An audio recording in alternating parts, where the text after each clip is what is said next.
Patingin. Ang ganda nga. So, eto guys, yung kay Tay. Tay, patingin nga. Alin sumbok mo? Ay, sobrang stretchable ng damit. Tapos ang ganda pa ng design. Tignan nyo guys. Hoy, Chloe, Tayang. Tara na Ay. Suot nyo na yung damit? Ayan na yung Chloe. Oo. Patingin. Ang ganda nga. So, eto guys, yung kay Tay. Tay, patingin nga. Alin sumbok mo?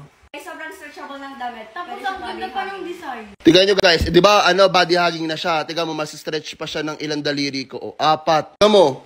O, di ba? As in, body hugging talaga siya. Baka isipin nyo yung kay Chloe lang, ha. Mamaya mag-comment kay Chloe yung gano'n. Yun sa'yo, o, di ba? O, same na same po sila. And yung suot ni Chloe na pantalon is, ito yung hinahanap nyo nung kailan? So, tumayo ka para mapakita mo sa kanila. Ayan, guys, yung mismong baggy, super baggy na pantalon ni Maring Chloe. And ito, sobrang daming may gusto nito. Ano yun, Ate Tay?